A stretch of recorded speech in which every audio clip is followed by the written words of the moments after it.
Good night, guys. Tonight we begin with the remarkable life of a woman whose existence was part performance, part endurance, and entirely misunderstood by most of the Western world, the Geisha.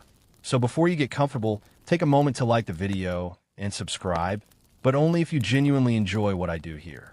And let me know in the comments where you're tuning in from and what time it is for you.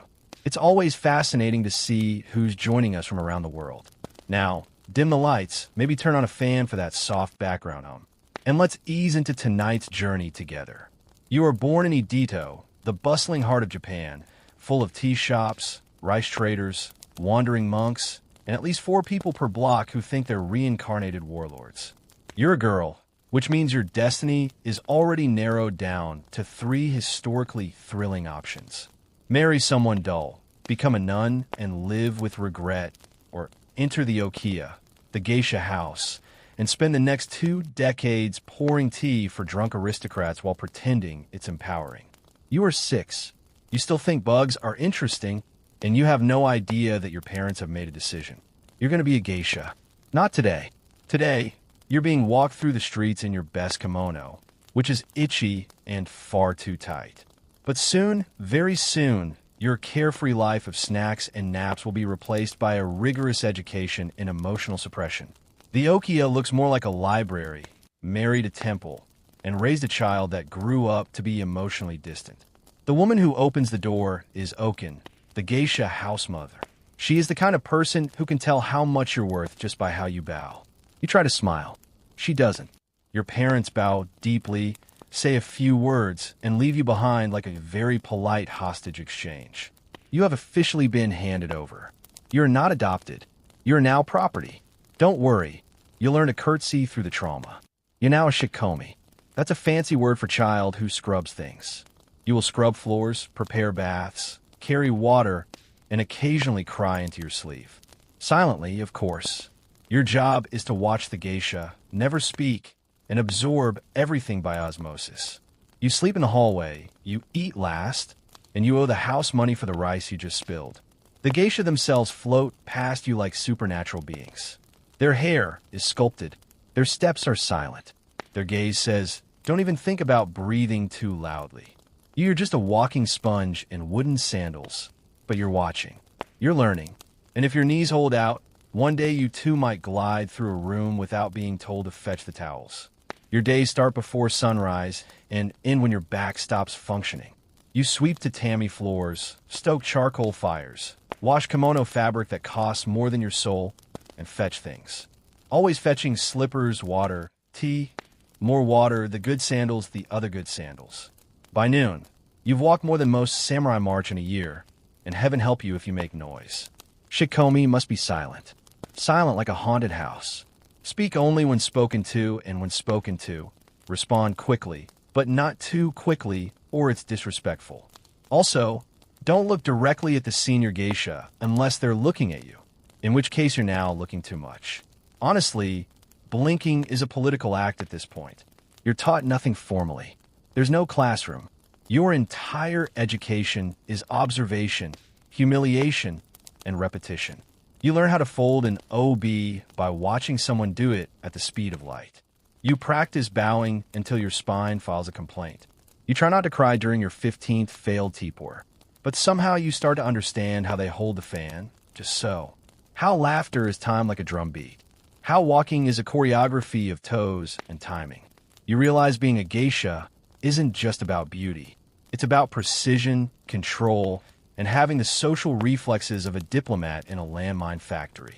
And yet, you're still just a shikomi. You're invisible until you're useful, and then you're still kind of invisible, but now with a rag in your hand. The older girls might be kind if you're lucky, or they might treat you like a walking cautionary tale. Either way, you keep your head down and your ears open. Because here's the secret.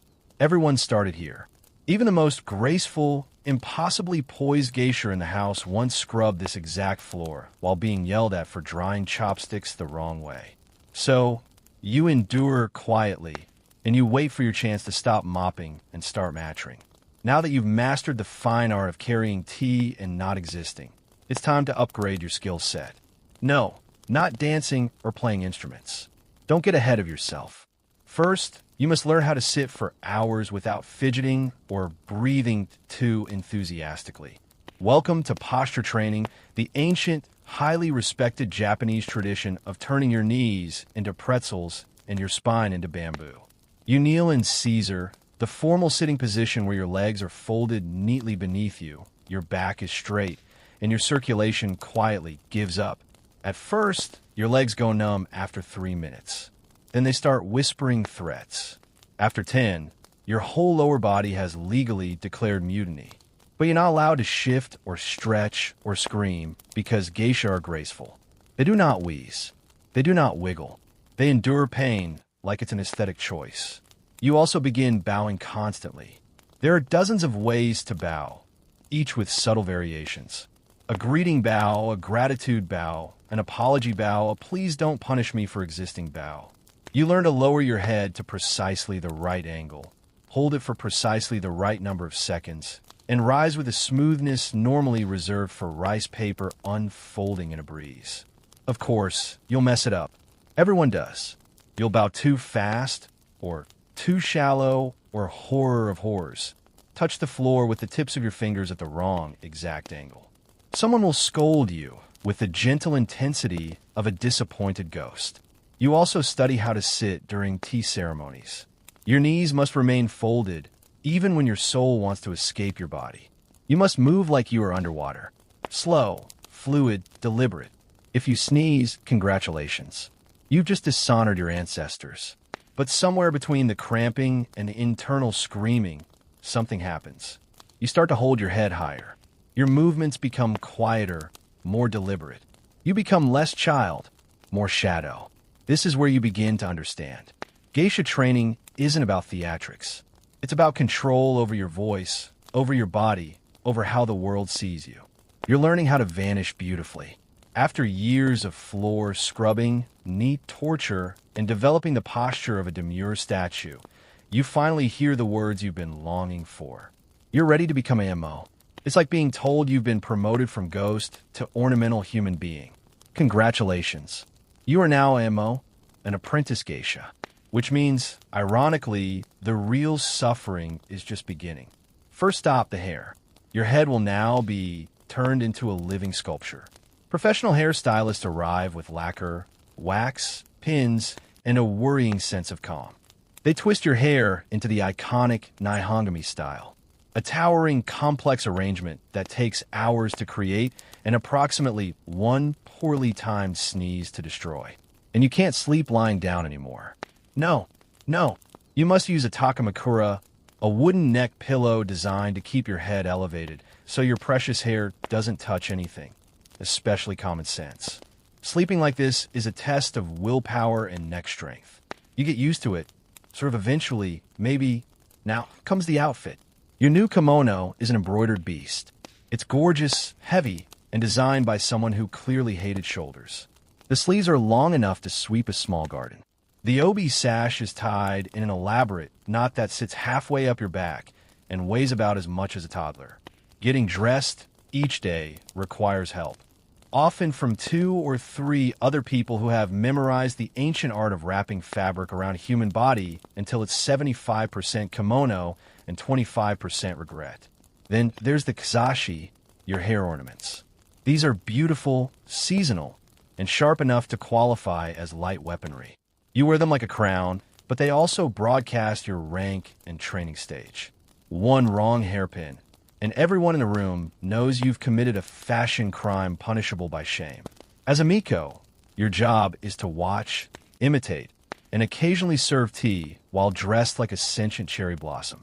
You're not allowed to speak too freely, laugh too loudly, or heaven forbid, ask questions. You are art, not commentary. But despite the discomfort, the aching scalp, and the inability to sneeze near flames, you feel something else. You're not invisible anymore. People notice you. And not just because your outfit is visible from orbit. There's no single aha moment where you wake up and think, yes, I am now a proper apprentice geisha. It's more like a slow ceremonial promotion wrapped in silk, incense, and low-grade stress. But the official day you debut as a MO, that's different. That day comes with ceremony and pressure. Think of it as the Edo period version of a debutante ball, except instead of dancing and punch, there's kneeling, sweating, and at least 2 full hours of hairstyling with hot wax.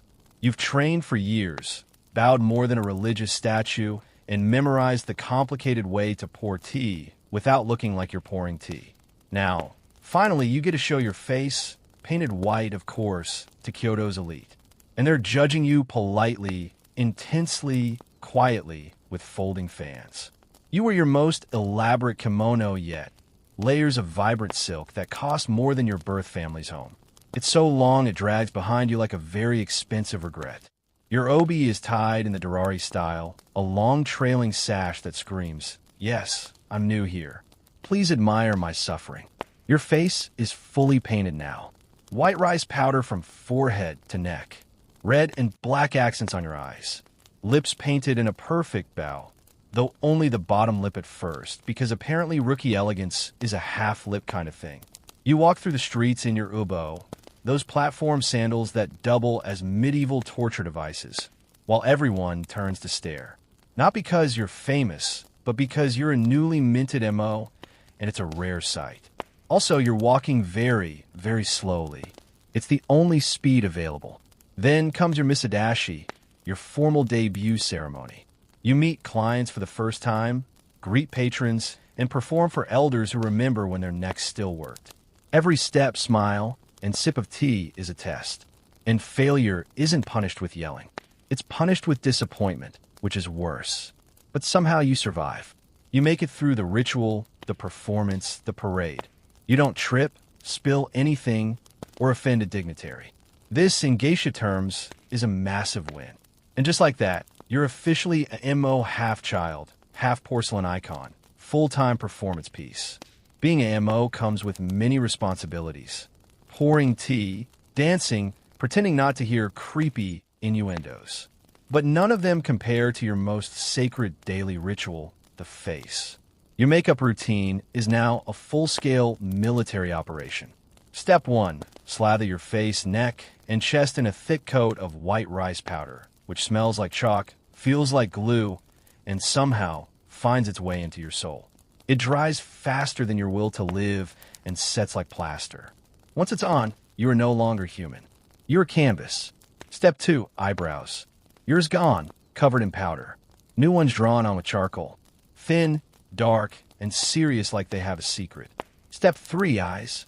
You trace your lids with a mixture of red and black pigment, carefully applied with a brush so thin it could paint on rice grains. One twitch, and you've gone from elegant apprentice to haunted raccoon. And then the lips. As a junior MO, you're only allowed to paint the bottom lip. Why? Tradition. Also something vague about modesty and not getting too full of yourself. You paint it red, carefully shaped like a tiny bow. It's considered beautiful. It also makes eating look like a complicated art installation. Mistakes are not tolerated. Smudge your lip. Start over. Uneven eyeliner. Unacceptable. Eyeliner doesn't even exist yet. You're using powdered minerals mixed with spit and despair. Once you're done, you look in a mirror and see something both ancient and terrifying. A doll. A glowing white, fragile, beautiful doll with the core strength of a dancer and the daily calorie intake of a squirrel. But here's the thing. Beneath the mask, you're learning power. This look commands attention. It says, "I'm tradition wrapped in performance, and I will judge your clumsy chopstick technique." The makeup isn't for vanity. It's for armor. It separates you from ordinary women. It tells everyone that you're here to perform, not participate. It also tells your paws that they are no longer needed. Hope you weren't too attached to breathing through your skin. You don't wear this face for yourself. You wear it so others forget you're only 15 and start treating you like art. At first glance, you might think the geisha's greatest tools are her beauty, her kimono, or possibly the sharp metal hairpin she keeps purely for decorative purposes. But you'd be wrong. Her real weapons are twofold. The shamisen and the ancient Japanese art of making awkward men feel interesting. You learn the shamisen, a 3-stringed instrument that looks like a weaponized spatula and sounds like a melancholy banjo. Playing it requires grace, rhythm, and fingers that don't cramp like salted squid. You practice for hours daily, producing noises that begin as cat in distress and gradually evolve into respectable ambience. Your teachers are merciless. One missed note earns you a sigh. Two missed notes earns you a raised eyebrow. Three missed notes, and you're sent back to tune the instrument until it sounds less like a kitchen accident. But music is only half the equation.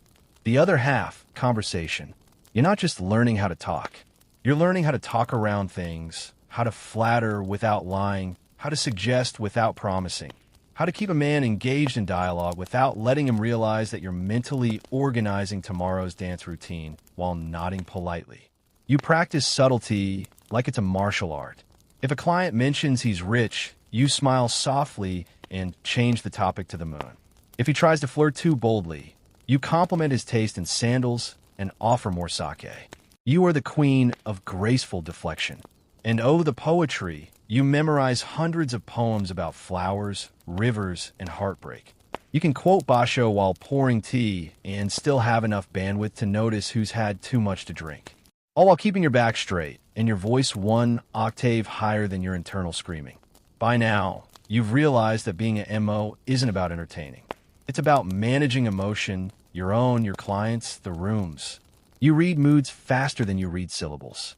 You know when to laugh, when to pause, and when to pretend you didn't hear something horrifying. This is your new life. Half musician, half therapist, all performance. And the scary part, you're getting really good at it. Ah yes, the danner. The word sounds elegant, vaguely mysterious, and just polite enough to hide what it actually means. A wealthy male patron who supports your career with the strings of obligation woven so tightly they could double as a noose. You hear about the concept early on. A Dana, they say, is a respected man who appreciates the arts, funds your training, and helps with the extravagant costs of kimono, hair ornaments, and general survival. In return, you're expected to keep him company, make him feel important, and ideally not run screaming into the night. It's not romantic. This isn't a Jane Austen novel. This is a business transaction wearing a silk robe. You don't get to choose your danner. The house chooses. Your Akrian weighs reputation, wealth, and social connections like a sommelier sniffing out aged insecurity. You, meanwhile, are told to smile and pretend the man in front of you, who is 40 years your senior and breathes like a tired ox, is fascinating. Now, to be clear, not every Dana expects certain favors. Some are genuine patrons of the arts who simply enjoy the company of a well-trained, clever woman who can discuss poetry and politics without crying or interrupting. Others are not. The boundaries are vague, culturally unspoken, and the pressure is immense. You owe your house. You owe your future. You owe your knees, which are currently throbbing under another 10 pounds of fabric. And so you learn the art of emotional balancing. You keep things light, friendly, respectful. You become a master of making men feel adored while keeping your soul safely sealed behind a smile. If emotional labor were taxable, you'd bankrupt the shogunate. Sometimes it works out. A Dana might sponsor you for years, shielding you from financial ruin and providing just enough distance to keep things bearable. Other times, you develop the lifelong ability to disassociate in real time while nodding at a story about grain taxes for the 15th time. Either way, the system isn't about love. It's about leverage. And the only way to survive it is to learn how to tilt the balance back in your favor, all while wearing 3 layers of briade and pretending the room isn't on fire. One day, someone hands you a pair of shoes that look like small wooden buildings and says, "Put these on." They're called okubo, towering platform sandals made of solid wood with no right to exist. Designed not for comfort, but for ceremony, elegance, and possibly revenge, these sandals are worn exclusively by MO, which means if you're wearing them, you're now expected to float, not walk, across the streets of Kyoto without wobbling, tripping, or bursting into tears. The okobo make you taller, steadier, less human. You no longer walk like a person. You glide like a shrine procession. The goal is to move with such grace that no one notices you're actually fighting for your life with every step. They have no cushioning. Of course, they don't. This is Edito, Japan. Your feet throb. Your calves scream. Your balance becomes a full-time job. God help you if it's raining. Slippery OBEO on stone streets turn every trip to a tea house into an Olympic-level obstacle course. The sound they make, a sharp clop-clop, is deliberate. When an MO walks down the street, people know that rhythmic click is your new soundtrack. It's beautiful. It's traditional. It also lets everyone in a 5 block radius know where you are at all times. Subtlety, overrated. Eventually, your legs adjust. Sort of. You develop muscles in your ankles that you didn't know existed. You learn to fall with dignity. You perfect the art of turning corners slowly, gracefully, and with just the right amount of theatrical foot placement. And just when you think you've mastered it, someone adds a 12 pounds OB to your waist and sends you to a client dinner with 3 flights of stairs. Wearing Akko is a rite of passage. It's also a public reminder that you're still an apprentice. Full Geisha wear flatter shoes, because by then they've earned the right to not suffer. So visibly you're still earning it one wooden stomp at a time. Let's clear something up. A Geisha is an entertainer. You perform, you dance, you sing, you pour sake with elegance and flirtation. So subtle, it could pass for whether you are a walking work of art whose power lies in restraint. You say, just enough, you reveal, just enough. You exist in the sacred space between admiration and distance. A courtesan Orin is a high-class companion trained in the art of pleasure. Their job involves layers of performance too, but with one distinct difference. There's usually ends in a bedroom. Yours ends with applause, a bow, and sore feet. The visual confusion doesn't help. Both wear elaborate kimono. Both wear ornate hairstyles. But here's your cheat sheet. If the obi is tied in the front, she's a courtesan. Quick access. If it's tied in the back, she's a geisha. Slow exit. You're welcome. But none of that matters when you're in a room full of men who watched one bad movie and think geisha is code for exotic invitation. So, you develop a skill, the art of politely correcting someone while making them feel like they taught you something. It's linguistic aikido. You say things like, how kind of you to be curious. Our traditions are quite different from that. Smile, sip, redirect, repeat. You'll give this same explanation 100 times in your career. It will never stop being necessary. But each time you do it with grace, you reassert the boundary, one smooth sentence at a time. Because being a geisha means never losing your cool, even when someone mistakes you for something you're not. Again, as a MO and eventually a geisha, you are expected to master music, dance, etiquette, and the delicate skill of looking delighted while listening to a man talk about rice tariffs for 2 hours. But your most useful and least taught skill, saying no without ever using the word no.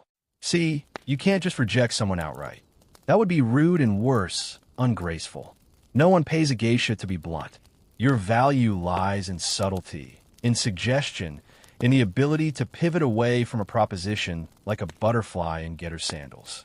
Let's say a client gets bold. Maybe he leans in a little too far, compliments your eyes a little too often, or drops the classic. Perhaps we could meet somewhere more private. You don't slap him. You don't shout. That's amateur hour. Instead, you smile, tilt your head, and say something like, you must be very popular with women. This sentence has exactly 0 substance, but it flatters him, redirects the conversation, and buys you 10 seconds to refill his cup and pretend that never happened. Another classic. Oh, what a shame. I'm terribly busy that day. This works even when he hasn't specified a day. You're always terribly busy because a geisha's schedule is a mystery wrapped in silk and plausible deniability. Or you deploy the old standard laughter. Just a soft, amused chuckle followed by a gentle shake of the head and a change of subject. It's a dance, one where you lead and they never quite realize it. Over time, you become fluent in the language of deflection. You can reject someone 3 times in a row while making them feel like they're the guest of honor. It's exhausting, yes, but it's an art form, one passed down from woman to woman like a secret spellbook written in fan movements and passive-aggressive grace. Because here's the truth. A geisha's job isn't to indulge desire. It's to manage it, to channel it, to make the room feel magical while keeping both hands on the wheel. And if all else fails, smile, bow, and say, such an interesting thought. That usually does the trick. The okia may look serene, paper walls, soft lighting, the gentle strum of shamisen floating through the air. But don't be fooled. It's a battlefield, not one with swords or shouting. No, geisha wars are quieter, sharper, like being slowly assassinated with compliments. Every geisha house is a carefully managed ecosystem, and within it lives a secret jungle of hierarchy, rivalry, and petty vengeance served in silk. You're surrounded by women who are smart, competitive, and trained to smile through open war. Did someone borrow your obi without asking? Oh, how thoughtful. Did another MO arrive to dinner with the same seasonal hairpin? How coincidental. Did your shamisen solo suddenly get reassigned to someone else last minute? Just a misunderstanding. The kind that somehow always benefits the more popular girl. You learn quickly. Not all smiles are kind. Not all compliments are real. And never leave your cosmetics unattended. There's a code, of course. You don't scream or slap. That's for the untrained. Here, revenge is served with poise. One extra syllable in a haiku, one wrong step pointed out politely during practice. A subtle whisper to a client that maybe, just maybe, you heard something interesting about that other Mo's behavior at the last tea ceremony. Rumors in the oak spread faster than fire on a paper lantern. You try to stay above it, of course, but eventually you'll get pulled in. Maybe you're the new favorite. Maybe your dance was too good. Maybe someone's just in a mood, and suddenly your sandals are missing. Coincidence? Surely you survive by learning to be gracious strategically. You master the art of complimenting someone while implying the opposite. Your new kimono is so bold. I could never wear something so daring. Eventually, you'll rise above it literally. As a full geisha, you'll outrank the apprentices and get your own room, your own clients, and fewer accidental spills on your outfit. But until then, welcome to fan wars. They're silent, they're ruthless, and they're fought with grace, timing, and an occasional well-placed eyebrow raise. You don't need armor here. You need a mirror, a memory, and the ability to say thank you like it's a warning. After years of kneeling, bowing, smiling, and resisting the urge to scream into your obi, the day arrives. You're no longer ammo. You're now a geisha. The transformation is subtle. No dramatic parade, no congratulatory fireworks. You simply wake up one day and, instead of being the girl in training, you are the standard everyone else is training toward. And weirdly, your knees still hurt. Your wardrobe changes. Gone are the vividly colored high-sleeved MO kimono that made you look like a walking flower arrangement. Your new look is more subdued, more elegant, like you finally earned the right to dress like someone with opinions. Your hair, thank the gods. It's no longer a weekly sculpture made from wax and willpower. You now wear a wig. Yes, a wig. It's heavier than your head and still takes half a salon and a miracle to style. But at least you can sleep like a normal human again, which is to say poorly and on a futon. But the biggest shift, you now perform alone. You don't follow anymore. You lead. You're expected to host, entertain, and charm without assistance. Your Shamsun solos are longer. Your conversations are wittier. You must be calm, poised, and above all, in control. Clients no longer see you as cute. They see you as powerful, not in a sword-wielding, castle-burning way, but in the way that a single raised eyebrow can derail an entire conversation. You've mastered subtlety. You've weaponized grace. People listen when you speak, or rather, when you choose to speak, because geisha know the true art of power. Silence used sparingly. And with this new status comes new burdens. You must mentor the younger MO. You must smile at clients you've already smiled at 1,000 times. You must carry the weight of legacy, of expectation, of thousands of years of cultural performance. But deep down, something's different now. You're no longer pretending. You've become the person the OIA sculpted you into. Not just a woman in a kimono, but a living symbol of refinement, mystery, and perfectly calculated emotional labor. You're no longer in training. You are the tradition. So you've survived. You've danced, poured tea, smiled through centuries of tradition, and avoided tripping in Okable long enough to reach the unspoken chapter in every geisha story. What now? Because here's the secret no one tells you. Geisha don't really retire. not in the traditional sense. There's no ceremony where someone hands you a gold fan and a thank you note. You don't get a pension. You just gradually fade from the spotlight, like a candle burned all the way down. Some geisha transition into teachers. You become the one correcting someone's bow angle with a single look. You demonstrate the shamisen for the 100th time, knowing full well the MO in front of you is thinking about lunch. You've become the legacy, the living proof that grace ages well and outlives fashion. Others become house mothers. The Okasan. Yes, her. The woman who once judged your bow like it was a criminal offense. And now it's you standing by the sliding door, inspecting the new shikomi with the expression of someone wondering if the rice pot is burning. You run the house. You make the rules. And you decide who rises and who cleans the entryway again until they learn how to walk without sounding like a stampede. Some geisha marry discreetly, strategically, maybe even to a former danner who's still breathing and has the good manners not to ask what everything costs. You trade one form of performance for another, the art of smiling through domesticity, but many geisha simply continue slower, quieter, but still sharp. You host more intimate gatherings. You become less about performance and more about presence. You say less, but it means more. Your nod can shift the tone of a room. Your absence becomes noticeable. There's no grand exit, no final curtain call. You just shift into shadow, still wrapped in silk, still moving like a poem with ankles. And even when your public appearances grow rare, your name stays. Passed on by younger geisha who still practice the gestures you perfected long ago. By now your knees are permanently shaped like tatami mats. Your back straightens on instinct. Your voice always melodic holds weight. Not because it's loud, but because it rarely needs to be. You are no longer just a geisha. You are a memory made visible. You won't find your name carved in stone or printed in textbooks. You won't trend. There's no viral clip of you pouring tea with surgical elegance or reciting wacka poetry between shamus and chords. But your legacy isn't the kind that needs volume. It lives in the next girl, kneeling too long on aching legs, trying not to smudge her lip paint as she perfects a half smile that hides exhaustion and radiates charm. It lives in the way the fan opens, crisp, precise, and silent. A gesture older than most empires.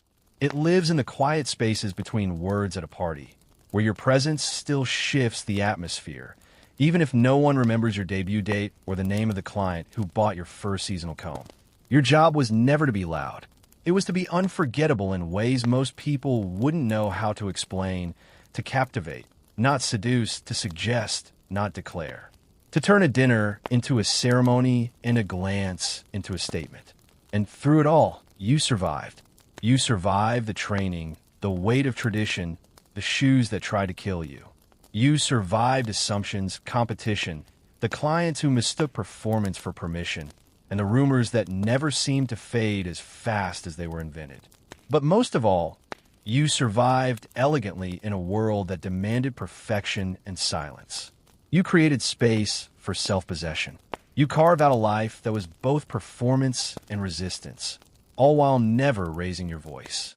And maybe no one will say your name out loud when they tell the story of Kyoto, but someone will sip tea just so. Someone will walk in kimono without rustling. Someone will smile with an unreadable gaze and say just enough and not a word more. And in that moment, you'll still be there, not as a ghost, but as legacy. Forget candle-lit dinners or moonlit serenades. In ancient Sumer, the birthplace of civilization, marriage was less about romance and more about record-keeping. Love was optional. Contracts were not.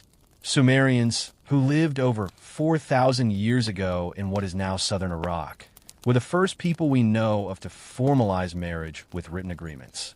And by written, we mean pressed into wet clay using a stylus. These were not declarations of eternal affection. They were binding economic transactions. The uniform tablet often spelled out exactly what each party was bringing into the union. And no, unconditional love was never one of the listed assets. The bride came with a dowry, livestock, textiles, servants, or land. The groom's family might toss in a bride price, which was less a gesture of goodwill and more of a deposit.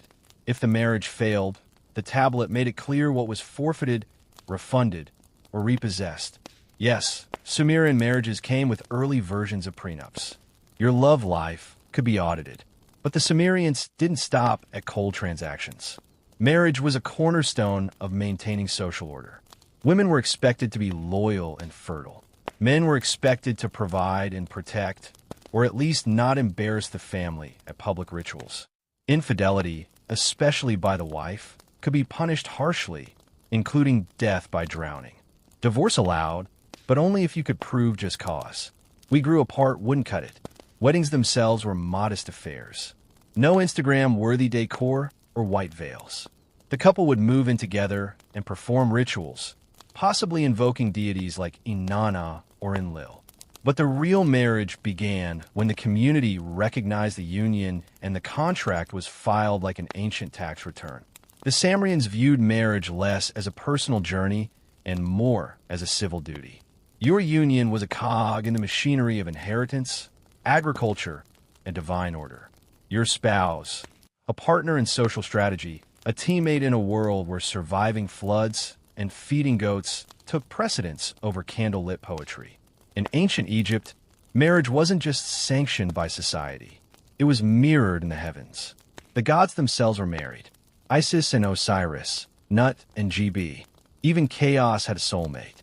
Egyptians believed that divine pairs maintained cosmic balance, and human marriages were expected to do the same. That's a lot of pressure for a couple trying to keep the household cats from eating the sacred grain. Marriage was seen as the ideal social state. A man was expected to marry young, ideally before he could do too much damage as a bachelor. Women married in their early teens, and while love may not have been the focus, companionship and affection were valued. Egyptian love poetry was surprisingly tender. One poem reads, "My heart flutters hastily when I think of you." Another says, "She has stolen my heart with her hair."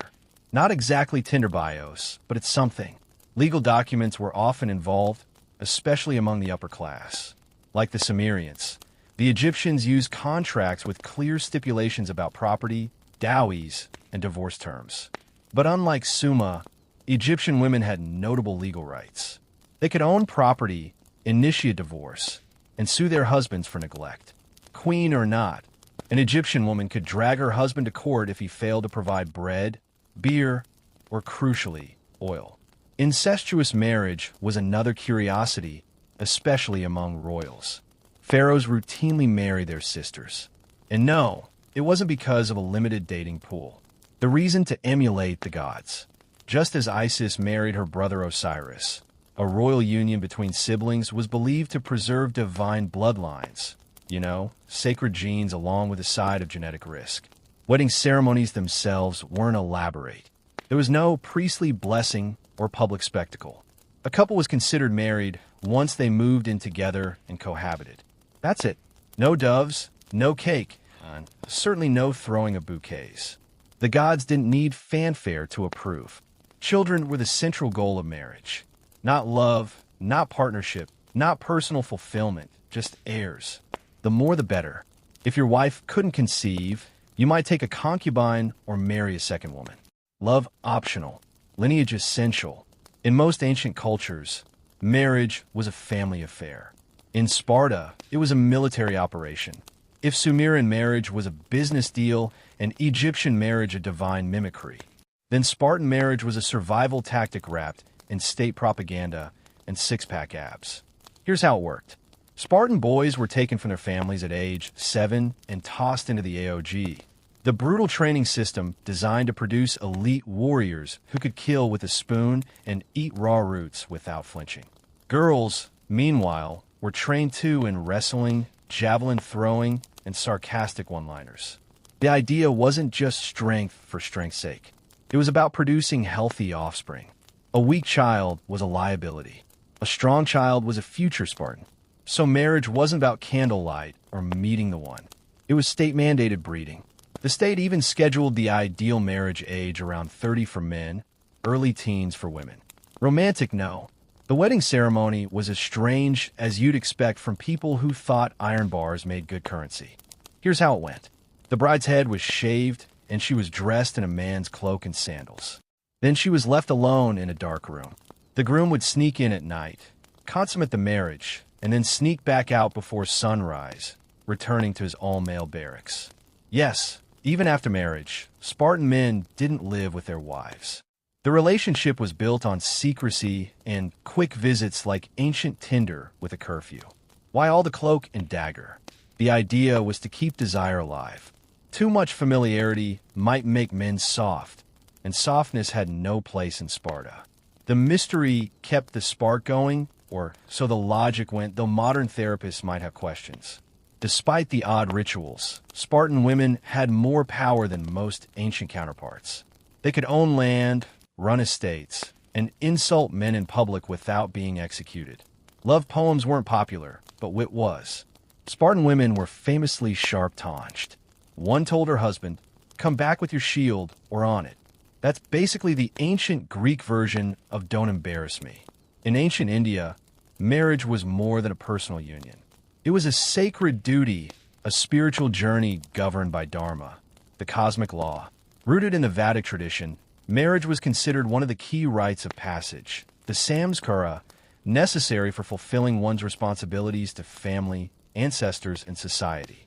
Marriage was not entered into lightly. It wasn't merely a contract between two individuals, but a bond between two families, two lineages, and sometimes two entire villages. It was meant to uphold Varna Dharma, the social and moral order, ensuring stability through caste alignment, ritual propriety, and mutual obligation. Arranged marriages were the norm, and horoscopes played a central role in matching partners. Astrologers examined the alignment of stars and planets to determine compatibility. The idea was that cosmic harmony would lead to earthly peace. A good match was believed to bring prosperity not just to the couple, but to the entire household. The wedding ceremony was a complex, symbolic ritual centered around Agi, the sacred fire. The couple would walk 7 steps, the sapardi around the fire, taking vows at each step to nourish one another, to grow in strength, to share in wealth, to be righteous, to raise strong children, to enjoy the seasons of life together, and to remain lifelong companions. With these steps, the two were considered spiritually united. The wife, known as Shri Dharmapatni, was expected to be both a partner and a moral guide. She managed the household, performed religious duties, and was central to preserving the family's ritual purity. Her role, though domestic, was seen as spiritually vital. The husband was expected to protect, provide, and uphold Dharma through his own conduct. Polygamy existed especially among the elite, but monogamy was considered ideal. Widows were expected to lead a life of austerity, although practices varied over time and region. The controversial custom of sati, where a widow's self, immolated on her husband's pee, was rare in ancient times and emerged much later, largely outside Vedic ideals. In ancient China, marriage was not a private affair. It was a deeply structured institution rooted in Confucian principles, ancestral worship, and family hierarchy. To marry was not simply to fall in love or to raise a family. It was to honor the past and secure the future under the ever-watchful eyes of both the living and the dead. The primary purpose of marriage was continuity of the family line. Filial piety. Shao demanded that a son marry and produce male heirs to maintain ancestral rights. If a man failed to do so, he not only disappointed his parents, but risked disrupting the family's spiritual duties. Ancestors had to be fed and honored. A childless home was a broken chain in the lineage, a cause for shame and cosmic imbalance. Marriage decisions were never made by the young couple. Families employed matchmakers who negotiated the terms, inspected backgrounds, and consulted astrological charts. A marriage without proper celestial alignment was considered risky. Compatibility wasn't about chemistry, but about heavenly timing and earthly duty. The 6 rites of traditional Chinese marriage reflected this ceremonial complexity. It began with a proposal, then name exchange, divination, betrothal gifts, setting the date, and finally the ceremony itself. Each step involved rituals, symbolism, and precise communication between families, a process that could take months, even years. On the wedding day, The bride wore red, the color of joy and luck, and traveled in a decorated sedan chair to the groom's house. She was veiled, silent, and ceremonially passive. Upon arrival, the couple bowed 3 times, to heaven and earth, to the parents, and finally to each other. These bows signified the order of loyalty: cosmos first, then family, then self. Once married, the wife entered her husband's household and was expected to obey his parents as her own. Her duty was to bear sons, manage domestic affairs, and serve quietly. While some women gained respect with age or motherhood, their position remained within a clearly defined patriarchal framework. Divorce was rare and shameful. A man could dismiss his wife for disobedience or infertility, but a woman had no such right. The marriage bond, though revered, was unbalanced in power. In ancient Japan, marriage was shaped not by centralized law or religious doctrine, but by centuries of evolving customs, regional traditions, and a profound reverence for nature and ancestors. Rooted in Shinto beliefs, the indigenous spirituality of Japan, marriage was less about formal contracts and more about purity, harmony, and social cohesion. Shintoism teaches that kami, divine spirits, inhabit all things: rivers, trees, mountains, and even people. A harmonious marriage, therefore, was seen as aligning oneself with the natural order. Purity and ritual cleanliness were essential in every major rite of passage, and marriage was no exception. In early periods, marriages were arranged by families, not romantic partners. The goals were practical alliance building, land consolidation, and continuation of the household line, especially in elite families. However, compared to neighboring cultures, Japan afforded women a relatively higher status. In ancient times, women could inherit property, manage estates, and wield influence within the household. The typical marriage followed a process known as mukwari, or groom entering the bride's household. In this custom, the groom moved into the bride's family home, a reversal of the more common patriarchal traditions elsewhere in Asia. This reflected the importance of matrilineal continuity in some regions, especially among powerful families. Over time, however, this gave way to yumiri, where the bride joined the groom's household, a shift that aligned with growing patriarchal norms. Shinto wedding rituals focused on purification and reverence. The couple would participate in a Sansen Kudo ceremony, drinking sake in 3 sips from 3 cups. Each sip represented a bond between the individuals, between their families, and between their spirits. There were no vows in the Western sense, but the symbolism spoke of unity and mutual respect. Unlike rigid legal systems in other cultures, early Japanese marriage customs were flexible. Polygamy was practiced among elites, but not institutionalized. Divorce, while frowned upon, was possible, especially in cases of infertility or incompatibility. However, public harmony and family honor were always prioritized. The act of separating had to be handled with discretion. In ancient Rome, marriage was not simply a personal milestone. It was a civic institution intertwined with law, class, and public duty. Romans treated marriage as a reflection of the social order where alliances were forged, property was transferred, and lineage was preserved under the watchful gaze of the state and the Petilius. The male head of the household marriage in Rome was categorized into different legal forms. The most traditional was cum manu, where the wife left her family and came under the legal authority or manus of her husband or his father. She was no longer legally part of her natal family and became akin to a daughter in her husband's household. Her property became his.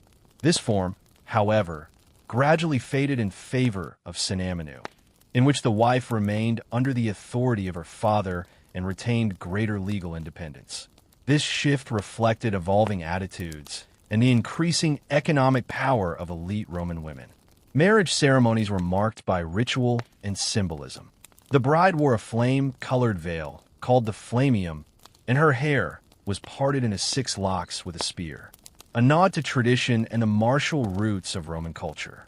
The joining of hands, dextrum, yuncio, symbolized the union, and offerings were made to household gods, especially Juno, the goddess of marriage. A formal procession led the bride to her new home, where she was welcomed with fire and water, emblems of purity and life.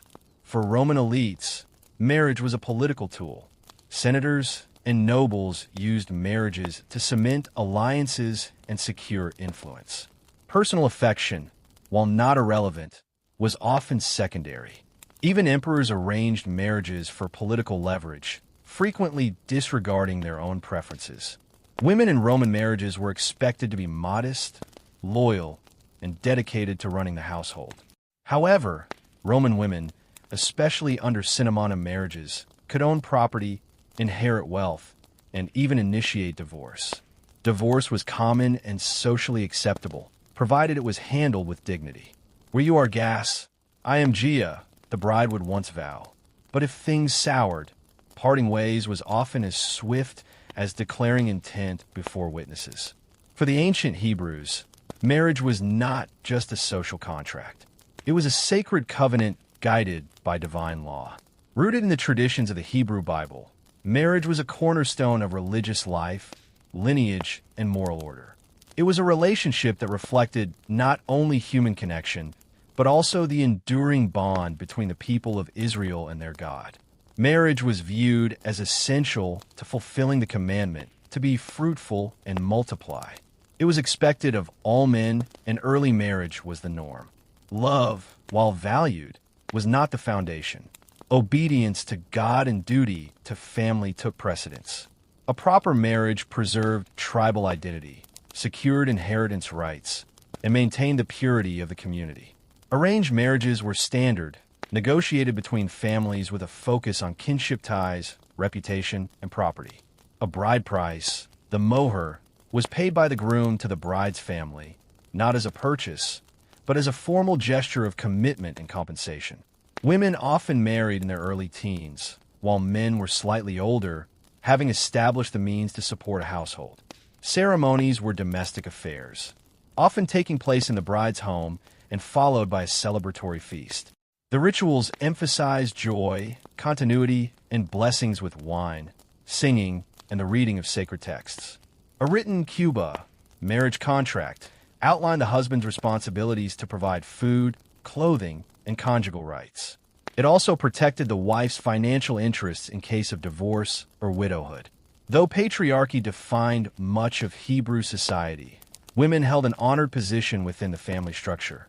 The woman of valor, described in Proverbs, was wise, industrious, and respected. While polygamy existed, especially among early patriarchs like Abraham and Jacob, monogamy became more common over time, particularly after the Babylonian exile. Divorce was permitted but discouraged. A man could issue a get-rid of divorce under certain conditions. However, this process required religious approval and was subject to legal limitations, ensuring that the woman was not left vulnerable or dishonored. Among the ancient Celts, marriage was a deeply communal and symbolic act woven into the rhythms of the natural world, tribal allegiance, and ancestral law. It was less a static institution and more a fluid, adaptable bond shaped by personal choice, social duty, and seasonal rituals. Unlike the rigid legal codes of Rome or the cosmic obligations of India, Celtic marriage customs varied widely across tribes and regions from Ireland to Gaul to the Scottish Highlands. Yet, some common threads endured: partnership, fertility, and honor. The Celts viewed marriage as a sacred oath, often sworn in the presence of tribal elders, druids, and the ever-present gods of land and sky. Marriage could be monogamous or polygynous, depending on wealth and status. Among nobles and chieftains, it was not uncommon for a man to have multiple wives, each with her own household standing. However, this was governed by clear expectations and mutual agreement. Women were not passive figures. Celtic women often had legal rights, including property ownership, divorce, and even the ability to initiate marriage. One striking feature of Celtic union was the trial marriage, a year-and-a-day arrangement where couples could live together before deciding whether to continue the relationship permanently.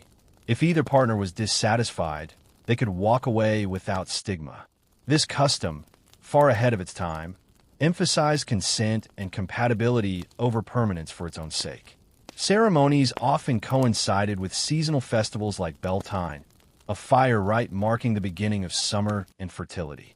Couples would leap over flames or pass between bonfires to symbolize purification and union. These rites were believed to bless the marriage with strength, fruitfulness, and harmony with nature.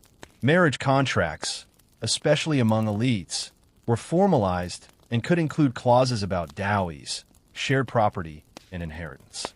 Unlike many ancient societies, Celtic law recognized mutual responsibilities between spouses.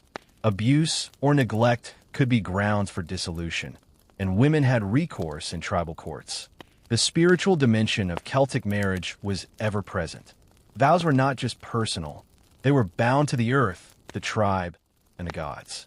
The couple's union was a thread in the larger tapestry of land and lineage, and their fidelity was a promise not only to each other, but to the sacred balance that held the world together. The origins of Malbuk Castle lie not in the misty forests of Poland, but in the searing heat of the Holy Land. During the late 12th century, the Teutonic Order was born amidst the chaos of the Third Crusade. Originally formed in 1190 as a group of German crusaders caring for wounded Christian soldiers in Acre, the order soon transformed into a full-fledged military monastic force. Part nurse, part knight, and wholly devoted to the expansion of Christendom. But the Holy Land was slipping away. Built in the distinctive red Gothic brick style of Northern Europe, it rose from the banks of the Nogat River like a crusader's dream cast in stone. Its walls would not only keep out pagans and rebels. They would proclaim the spiritual and military might of the knights to the entire region. Malbor was more than a castle. It was a base of operations, a monastery, an administrative center, and a symbolic heart of a rising religious empire. The warrior monks were no longer foreign guests. They were rulers now, and this castle, still in its infancy, would one day become the largest fortress in the world by land area and a bastion of medieval power that still endures. By the late 13th century, Malbor Castle was no longer just a strategic foothold. It was evolving into a monumental expression of power, faith, and architectural ambition. Rising from the flatlands of the Vistula Delta, it stood defiant and unmistakable. A fortress built not of stone, but of brick, the bold material of the north. In an age where most castles clung to limestone and granite, Malbor's red Gothic walls radiated both innovation and intimidation. The Teutonic Knights didn't simply want a stronghold. They wanted a sacred fortress where war and worship could exist side by side. The layout reflected this duality. The complex was built in 3 sections: the high castle, the middle castle, and the lower castle, each walled and fortified, each serving distinct purposes. The high castle, the spiritual core, housed the chapel, the chapter house, and the monks' quarters. This was where the knights lived, prayed, and planned. The architecture was designed with religious symbolism in mind. Narrow windows let in filtered light, casting long shadows on cold stone floors. Vaulted ceilings rose like cathedral arches. Defensive features doubled as spiritual metaphors. Height meant nearness to God.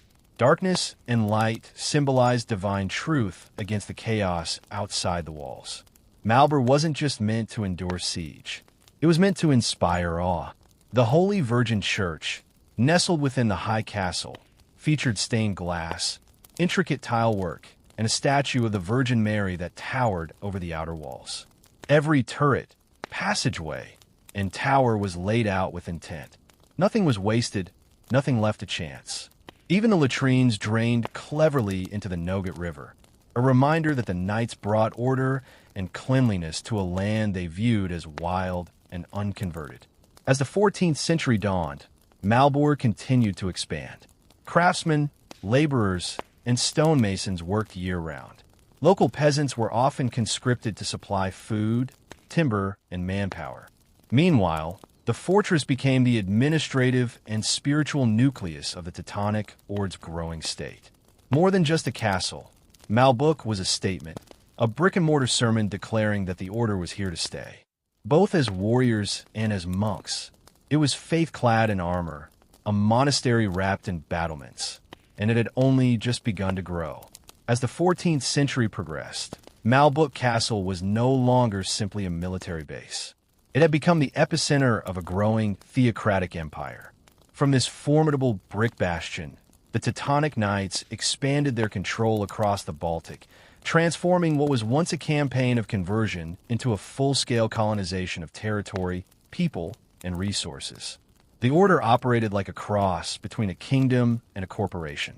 Its Grand Master, essentially both pope and king within the realm, ruled from Malbor with the aid of a strict monastic hierarchy. Beneath him were knights, priests, and lay brothers, all bound by vows of poverty, chastity, and obedience, yet managing vast estates, trade routes, and tax systems. Their goal wasn't only religious. It was territorial consolidation. Forests were cleared, towns were built, paganism was driven underground or destroyed. Malbor was both the symbolic and logistical heart of this effort. Here, the chapter house met to deliberate on policies, elect new Grand Masters, and decide on matters of war and diplomacy. The castle's fortified treasury guarded gold, silver, and relics, all acquired through tithes, trade, or conquest. Its armies supplied swords and armor for new crusades into Lithuania and beyond. With its influence growing, the order styled itself as a civilizing force. Roads and bridges were constructed. Trade flourished along the Vistula River. German settlers were encouraged to migrate, establishing towns with Gothic cathedrals and markets modeled on the Holy Roman Empire. The region became known not for its pagan past, but for its rigid order under the strict rule of the Black Cross. But with power came enemies. Poland and Lithuania, still largely pagan and fiercely independent, resisted the order's expansion. While some converted willingly, others fought bitterly against forced baptism and foreign control. The borderlands became battlegrounds. Raids were frequent. Tensions simmered. Still, from the safety of Malbuk's thick walls, the Teutonic Knights seemed invincible. At its height, the Teutonic Order controlled vast stretches of land stretching from the Baltic Sea deep into Eastern Europe. And at the very center stood Malbor, no longer just a castle, but the capital of a religious state, a monument to faith, power, and imperial ambition. But ambition rarely goes unchallenged. By the dawn of the 15th century, the seemingly unstoppable rise of the Teutonic Order had begun to provoke dangerous resentment. From its brick towers and iron gates, Malbor Castle presided over a domain forged in conquest and enforced through faith. But the knights had made powerful enemies, most notably the newly united kingdoms of Poland and Lithuania. In 1386, a seismic shift occurred. The Grand Duke of Lithuania, Jogaila, converted to Christianity and married the Polish queen, becoming King Władysław II Jagiwa of Poland. With this union, Lithuania, the last pagan stronghold in Europe, embraced Christianity, removing the order's core justification for its crusade. The ideological ground beneath the Teutonic Knights began to erode. But it wasn't just about religion. It was about land, influence, and revenge. Lithuania had long resisted the order's invasions. Poland had territorial disputes. Now joined by marriage, faith, and politics, the two kingdoms had the strength to confront the knights directly. Tensions turned into border raids. Raids escalated into war. The showdown was inevitable. In 1410 it came. The Battle of Grunwald, also known as the Battle of Tannenberg, saw the combined Polish-Lithuanian army clash with the Teutonic Knights in one of the largest and bloodiest battles of medieval Europe. The Knights, heavily armored and confident, were outmaneuvered. Their army was crushed. Their Grand Master, Ulrich Vonningen, was killed on the field. The defeat sent shock waves through the Order's territories. But the Polish-Lithuanian alliance didn't stop at victory. They marched directly toward Malbuk, hoping to deliver the final blow. As the enemy army approached, Malbuk prepared. Its walls were tall, its supplies vast, and its defenders determined. The new Grand Master, Heinrich von Plauen, a brilliant strategist, took command. Siege engines were built, defenses reinforced, archers took their posts. For 2 months, the Allied armies tried to breach Malbor's defenses, but the castle held. Arrows rained from battlements. Boiling oil spilled from murder holes. Disease and supply shortages plagued the attackers. Eventually, the besiegers withdrew. Though bruised, the order survived for now. But Grunwald marked the turning point. The aura of invincibility was gone, and while Malbor's walls had withstood the siege, the empire they guarded had begun to crack. Though Malbor Castle had survived the siege of 1410, the Teutonic Order was never the same. Their decisive loss at the Battle of Grunwald had shattered the illusion of dominance. The once rising tide of their theocratic empire began to recede. Their territories remained vast, their fortress impenetrable, but their grip on power was loosening slowly, then all at once. The order struggled under the weight of debt, war reparations, and internal unrest. To fund their defense and rebuild their armies, they imposed heavy taxes on their subjects, especially on the growing class of German-speaking merchants and townspeople. But loyalty had its limits. Discontent simmered across Prussia, fueled by economic hardship and the increasingly autocratic behavior of the knights. In 1454, the situation erupted. A powerful confederation of Prussian nobles and cities, fed up with the order's rule, appealed to King Casimir IV of Poland to incorporate their lands into the Polish crown. The king agreed, sparking the 13 Years' War, a brutal, grinding conflict that would decide the fate of Malbuk and the Teutonic state. At first, the order held fast. Malbuk remained their jewel, their stronghold, but the tide had turned against them. The Polish army, backed by the rebellious Prussian League, pushed deep into Teutonic territory. Unable to pay their mercenaries, the knights made a fatal mistake. In 1457, facing bankruptcy, the Teutonic Order's hired troops at Malbor, largely Bohemian mercenaries, sold the castle to the Polish king, not with swords or siege towers, but with silver. Poland walked through Malbuk's gates, not as conquerors, but as buyers. The greatest fortress in Christendom had changed hands without a battle. The Teutonic Knights retreated to Königsberg. Their state, though not entirely destroyed, was fractured and humiliated. Malbork, once the nerve center of a militant order, was now a royal residence of the Polish monarchy. From this point on, it would serve kings, not crusaders. The fall of Malbor marked the collapse of the order's imperial dreams. Their fortress had stood against catapults, sieges, and swordplay, but in the end, it fell to economics and betrayal. The age of the warrior monks was over, and the brick walls that once echoed with prayers and battle plans now whispered of decline. With the fall of the Teutonic Knights in 1457, Malbor Castle entered a new era. No longer the domain of crusader monks, but now a jewel in the crown of the Polish monarchy. King Casimir IV, who acquired the fortress through payment rather than conquest, recognized Malbor not only as a military asset, but also as a potent symbol of Polish ascendancy over Teutonic decline. Malbor became one of the royal residences of the Polish kings, particularly valued for its size, strategic location, and grandeur. Though it had been built for defense and monastic discipline, its architecture lent itself surprisingly well to courtly life. The once austere halls of the knights were softened with tapestries and banners. Grand receptions and diplomatic gatherings replaced chapter meetings and war councils.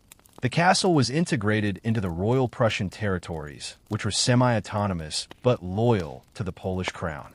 This placed Malbork at the heart of a multicultural and economically vibrant region. The castle's administrative functions shifted accordingly. Its armies gave way to treasuries, and its watchtowers monitored trade routes rather than warpaths.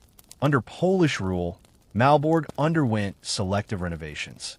New wings were added and defensive features were updated to reflect the changing nature of warfare, particularly the rising threat of gunpowder.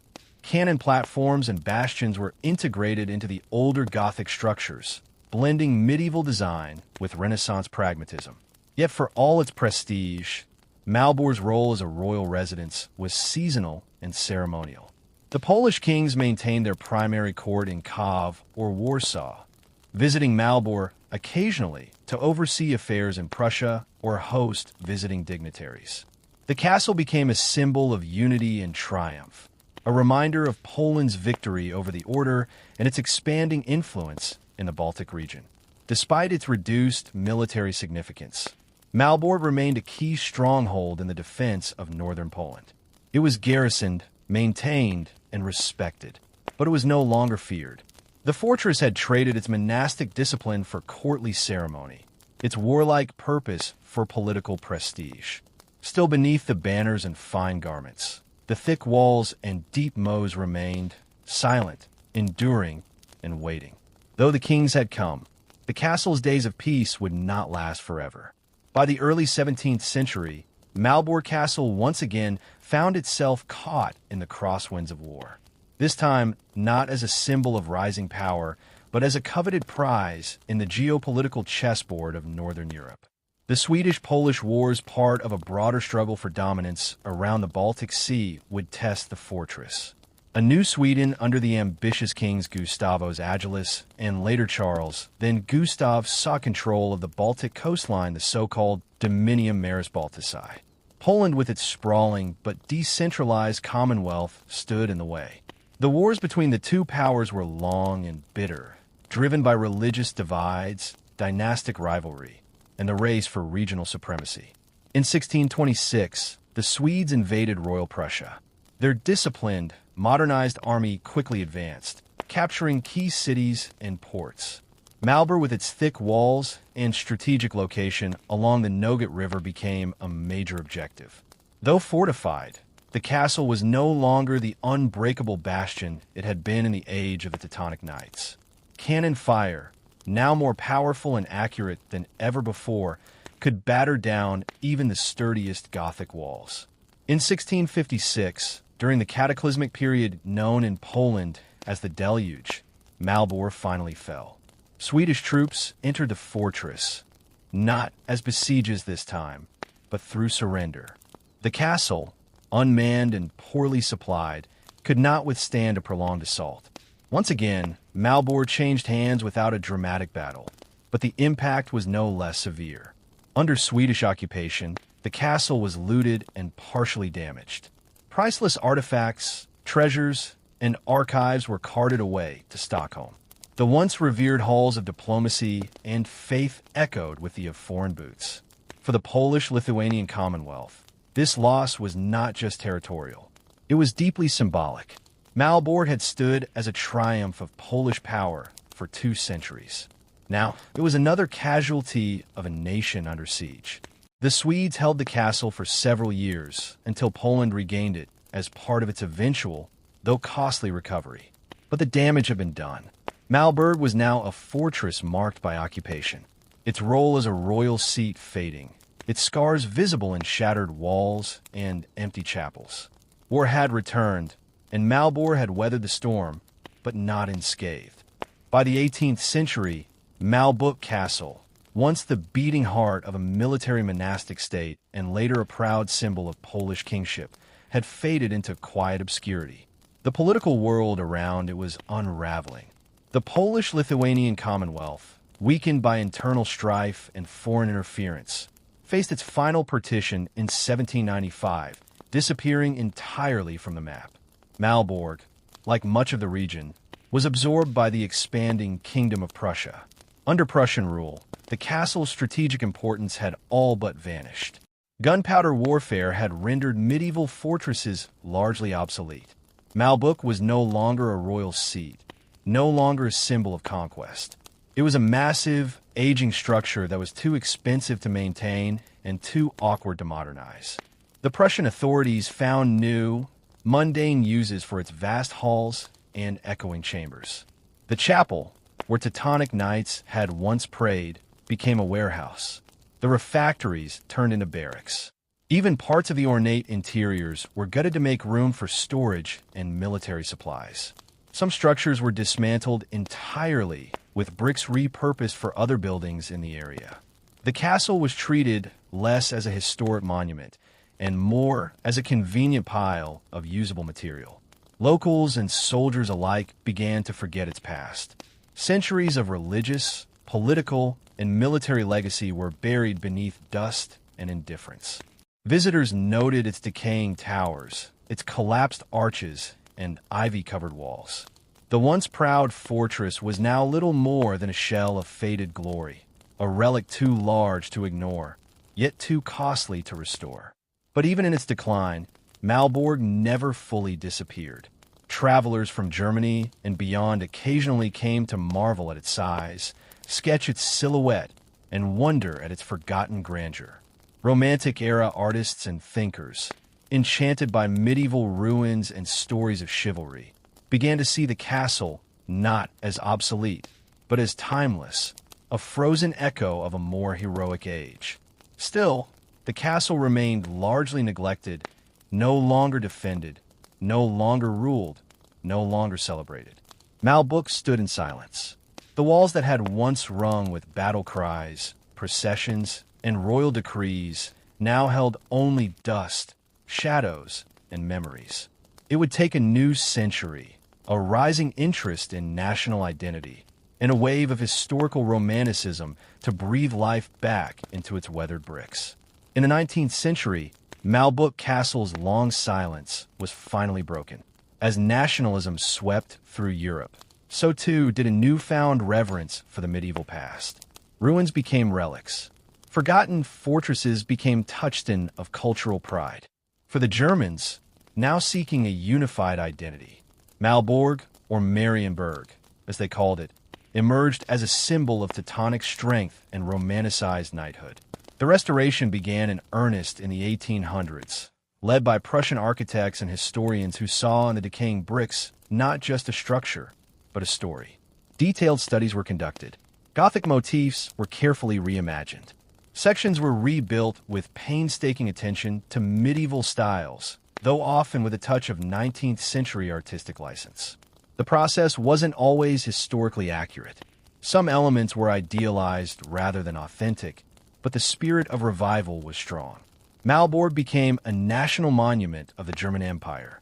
Paintings, operas, and textbooks depicted it as a cradle of Teutonic glory. German emperors visited, and ceremonies were held in its great halls. It was no longer just a castle. It was heritage, myth, and architecture fused into a single powerful icon.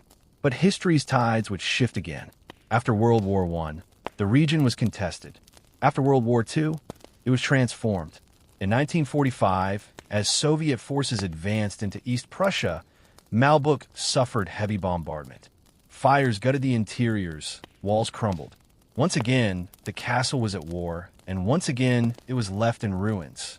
After the war, Malborg became part of a reborn Poland, and its identity changed once more. No longer a symbol of German pride, it became a reclaimed piece of Polish history, not for conquest, but for preservation. The post-war Polish government undertook another massive restoration, this time aiming for historical fidelity and cultural inclusivity. Brick by brick, it was rebuilt not as a fortress of war, but as a monument to resilience. Today, Malborg Castle stands as the largest brick fortress in the world, a UNESCO World Heritage Site and a testament to nearly 8 centuries of European history. Tourists wander its courtyards. Historians study its layers. Its walls, once stained by siege and politics, now echo with the voices of school children and the quiet awe of visitors. Malborg no longer defends. It remembers. In the early 1800s, the United States was a young nation with restless ambitions. Its eastern cities were growing. But for many Americans, the real promise lay beyond the Appalachian Mountains in the vast, untamed wilderness of the West. This desire to expand was more than a personal impulse. It was wrapped in a national philosophy known as manifest destiny. The belief that Americans were destined by providence or purpose to settle from the Atlantic to the Pacific, no matter what or who stood in the way. What began as a trickle of brave homesteaders soon swelled into a mass movement.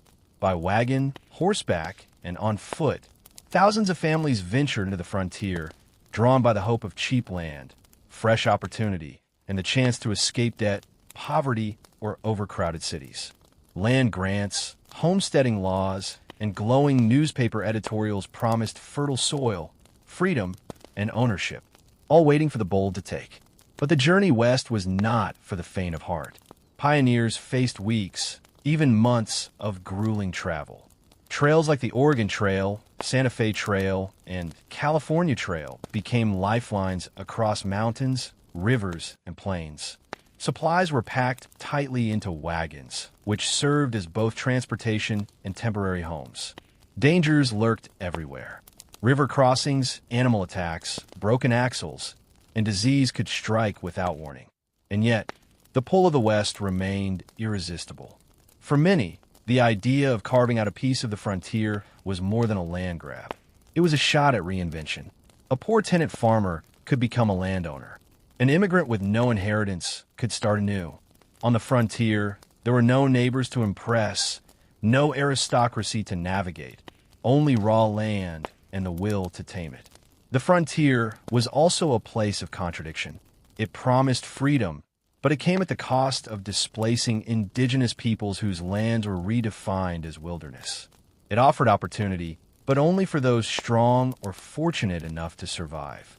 Still, the myth of the frontier, of rugged individuals braving the unknown, became woven into the American identity. And for those first pioneers, life on the frontier was not just a dream. It was a gamble taken 1 mile, 1 river, and 1 wooden wheel at a time. Once the journey west was complete, if it was completed at all, the real work began. The American frontier did not welcome settlers with ready-made homes or planted fields. It offered only trees, soil, weather, and time. For pioneers, establishing a homestead meant transforming raw wilderness into a space that could sustain life, starting with the most basic necessity, shelter. A log cabin was the structure of choice, not for comfort, but for practicality. Trees were abundant, and tools were few. A family might arrive at their chosen plot with little more than an axe, a wagon of supplies, and sheer determination. First, they clear the land. Then came the notching and stacking of logs, fitted without nails, secured with mud and moss. Roofs were often made of split logs or thatched grass. Windows were rare luxuries. If present, they were small and often covered with greased paper instead of glass. Inside, life was harsh but purposeful.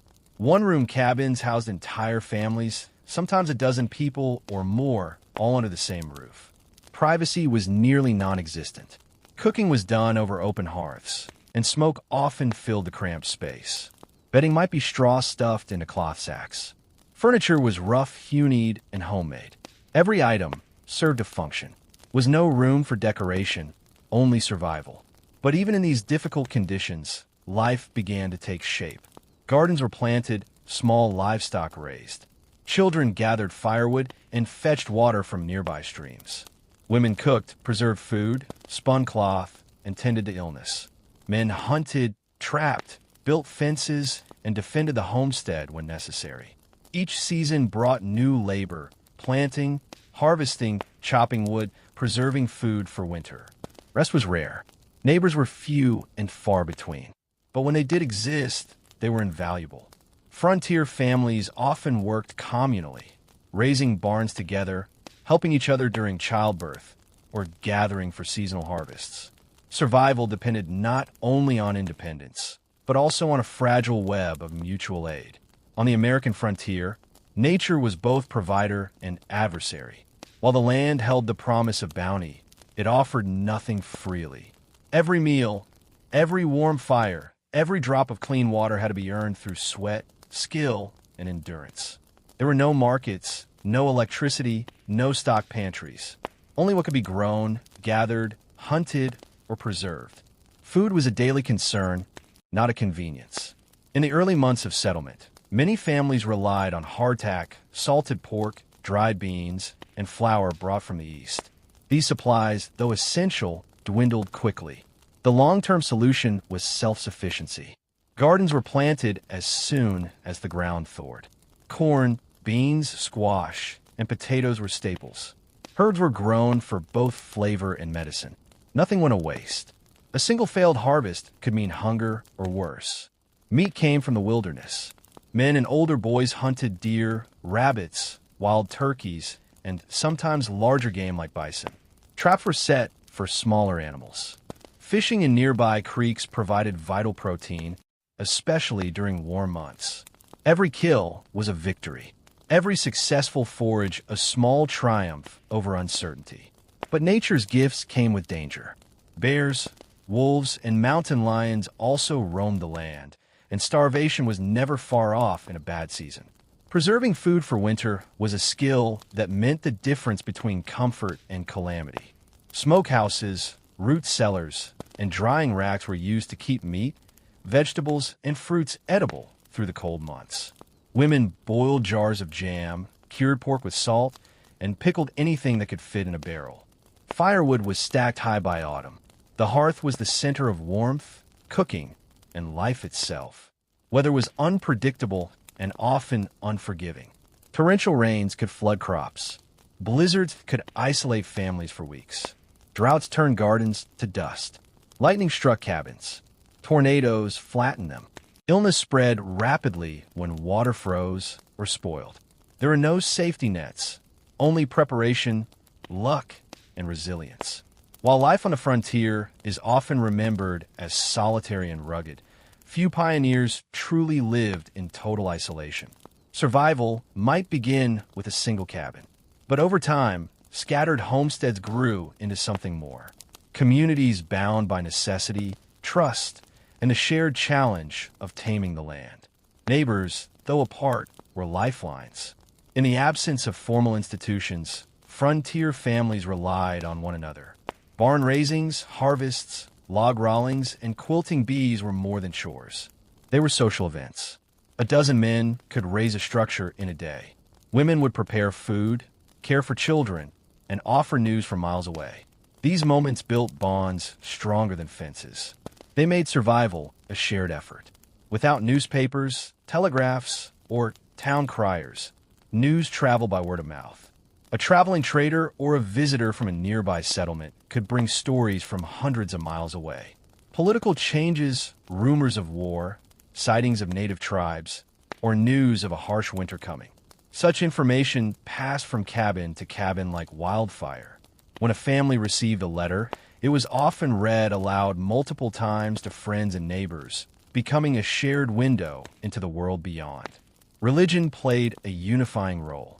Itinerant preachers, often called circuit riders, traveled long routes, delivering sermons in cabins, barns, or open fields. Families would walk for hours just to attend a Sunday service, turning it into a full-day event of prayer, song, and fellowship. Faith provided comfort and moral structure in a world where law was still taking root. Education was scarce, but valued. When enough children lived nearby, families might band together to build a one-room schoolhouse. A young woman or older child might teach using a Bible, a slate, and whatever few books were available. Community events like spelling bees and holiday gatherings offered rare joy and a sense of normalcy amid the hardships. Life on the frontier was not only a struggle against nature. It was also a collision of peoples, cultures, and claims to the land. As settlers moved westward, they entered territories long inhabited by Native American tribes. For the pioneers, the land was a promise. For indigenous peoples, it was home. The result was a tense, often violent balance between conflict and coexistence. Some encounters were peaceful. Trade was common along major trails. Settlers exchanged metal tools, cloth, or firearms for furs, food, and local knowledge. Native guides sometimes helped families navigate unfamiliar terrain or warn them of incoming storms. There were moments of genuine friendship, shared meals, gifts, and quiet understanding across the cultural divide. But these moments were fragile, and the pressure of expansion would strain them to breaking. As more homesteads appeared, so did tensions over land and resources. Settlers cleared forests, diverted water, hunted game, unaware or indifferent to the fact that these lands were deeply tied to the spiritual, economic, and ancestral life of native nations. Treaties were signed, then broken, Promises were made, then ignored. As a result, hostility grew. Raids occurred on both sides. Some settlers feared attacks at night. Homes were fortified, rifles kept close. Children taught to stay quiet and hidden. Stories of violence, whether exaggerated or true, traveled fast and stoked fear. At the same time, indigenous communities saw their land shrink, their hunting grounds vanish, and their way of life threatened by unfamiliar laws and permanent fences. Militias were formed. Forts were built. Entire conflicts erupted, from small skirmishes to full-scale wars like the Black Hawk War or the clashes along the Oregon Trail. Some native tribes chose to fight. Others tried diplomacy or moved further west only to face more settlers in time. There was no simple resolution. Yet, even amid conflict, instances of cooperation endured. Some Native Americans worked alongside settlers, married into families, or converted to Christianity. Some settlers adopted indigenous farming methods, herbal medicine, or winter survival techniques. The frontier was a place of blurred lines. Not always war, not always peace. On the American frontier, survival was often credited to grit, strength, and resilience. And no one embodied these traits more quietly and completely than the women of the wilderness. While frontier tales often spotlight men blazing trails or fending off wolves, it was the labor, intelligence, and endurance of women that held frontier life together. Day after grueling day, women wore many roles, often at once. They were mothers, doctors, teachers, farmers, hunters, and protectors, expected to work from sunrise to long after sunset. A pioneer wife might begin her day kindling the fire, milking the cow, and preparing breakfast. From there, she churned butter, mended clothing, tended to children, gathered herbs, and maintained the garden. In emergencies, she delivered babies, dressed wounds, and sat beside the dying with no formal training and often no help. Yet, women were not confined to the home. Many worked the fields beside their husbands, chopped wood, or helped build cabins. Some hunted small game. Others drove wagons during the westward journey, managing oxen and navigating rugged terrain when men were injured or away. When widowed, which was not uncommon, they took on entire homesteads alone, raising children and crops with little more than raw determination. Women also brought culture, learning, and continuity. In isolated regions with no schools, they taught their children to read and write using family Bibles and borrowed books. They kept diaries, wrote letters, and recorded recipes and remedies, documents that later became rich historical records. Through them, we see the human side of the frontier, the longing for community, the struggle against loneliness, the quiet pride in a well-baked loaf or a warm quilt. They also formed the spiritual and emotional core of many frontier communities. Women organized prayer meetings, holiday gatherings, and mutual aid networks. When a neighbor was ill, they brought broth and comfort. When a child died, they dug the graves and mourned together. Their strength was not always loud, but it was ever present, steady as the hearth fire. For children on the American frontier, life was not defined by toys or school books, but by responsibility, resilience, and resourcefulness. From an early age, frontier boys and girls were expected to contribute to the family survival. Childhood was brief and often harsh, shaped by hard labor, long winters, and the ever-present challenges of a wild and changing land. Daily life for frontier children revolved around chores, not play. Boys were taught to chop wood, hunt small game, tend livestock, and protect the homestead. Girls helped with cooking, spinning, milking cows, gardening, and caring for younger siblings. Children as young as 5 had tasks to complete before breakfast. There was little room for idleness when every pair of hands mattered. That said, childhood on the frontier wasn't entirely joyless. Children found time to play with what they had: a rag doll sewn by hand, a carved wooden animal, or a hoop and stick. They invented games using stones, sticks, or imagination, often drawing from stories passed down around the hearth. Social gatherings like harvests or barn dances offered rare chances for fun and interaction with other children, sometimes many miles away. Education was a privilege, not a guarantee. In many regions, there were no schools at all. Where schools did exist, there were often one-room cabins with a single teacher instructing children of all ages. Lessons were short, and school terms were often scheduled around planting and harvest seasons. Books were rare, paper even rarer. Children learned by reciting aloud, writing on slates, and memorizing verses, often from the Bible. Despite the hardships, frontier life instilled values that children carried into adulthood. Self-reliance, discipline, thrift, and toughness. Children learned to care for animals, cook meals, and repair tools, not for enrichment, but for survival. They witnessed birth, death, and nature's fury up close, often without protection or explanation. These experiences created a maturity far beyond their years. Winter on the American frontier was not a passing season. It was a test of everything a family had prepared for. When the first snow fell, the frontier changed. Trails vanished, rivers froze, trees stood bare, and the wind cut through even the thickest wool. For weeks, or even months, isolation became total, and survival depended entirely on what had been done before the cold arrived. Cabins were reinforced. Cracks in the walls were stuffed with moss, clay, or cloth. Firewood was stacked high, cords and cords of it, because once the snow came, going out for more could mean frostbite, or worse. The hearth became the heart of the home. Its fire burned day and night, warming the cabin, cooking the food, and offering a fragile sense of normalcy amid the cold. Food preservation was critical. Families who failed to salt enough meat, dry enough vegetables, or store enough grain often went hungry. Root cellars were dug deep, insulated with straw, and stocked with potatoes, onions, and jars of preserves. Meals were simple but heavy. Stews, cornbread, dried fruit, and beans meant to stretch as far as possible. But beyond hunger and cold, loneliness posed its own danger. Weeks might pass without seeing another soul. Snow drifts made travel nearly impossible. Letters from back east arrived late, if at all.